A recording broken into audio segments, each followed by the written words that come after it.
Embaixador Japão Tetsuya Kimura apoia o Pradet Hari Uma Seguro Bafeto no Labarixira. Lançamento apoio Hari Facilidade Uma Seguro Bafeto no Labarixira ne halau ia bairro Pite Dili, quarta-feira Loronça no Lures em Lima Fulang Março tinang ne. Embaixador Japão ia Timor-Leste Tetsuya Kimura hateteng, Japão hakarak promove contexto ida honaran segurança humana no ajuda ema ho vulnerável. Nune, embaixador Japão coopera ho Pradet, ho dibela alcança objetivo idane. Orçamento nebe aloca ho de apoio ba facilidade uma seguro no hakmate ba feto no Labarixira ho total o $100 americano rihuncia atus walu sianolo Racing Lima. As I explained in my speech, we are promoting the notion of human security, which means that we would like to focus on the people, especially the vulnerable people, and we would like to protect them and empower them. So against this background, we have decided to support Pradet, who will implement this project for shelter house. Obrigado Barak ba oportunidade idane hanesan ohing hau menciona ona ia haunya diskursu kata kami hakarak promove konseptu ida narani segurança humana idane mak aminya foka hakarak ajuda ema nebeke vulnerável tambat nemak ami koper hamutuk ho Pradet ho di bele alcança ami objetivo idane. This project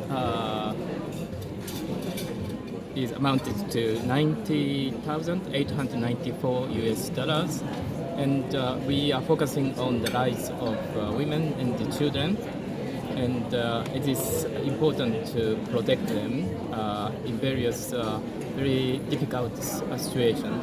So we would like to further work together with the civil society who is take care of the rights of women and children.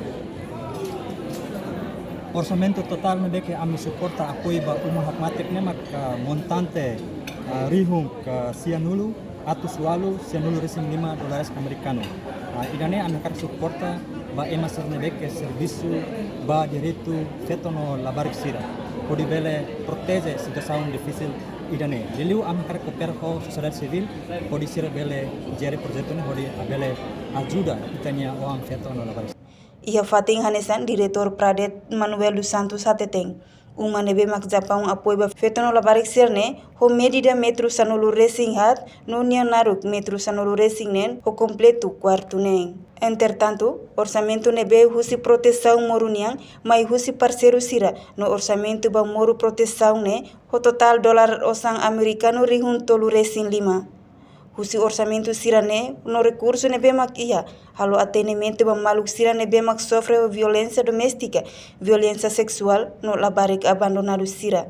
A reportagem Ana Rosária Jacinto Cat Televisão Timor-Poste. Janela informação ba ema hotu. Atu reta informação atual diakliu kita haluha hane hambutão subscribe, like, halo comentário no fahetutang ba media sosial hotu.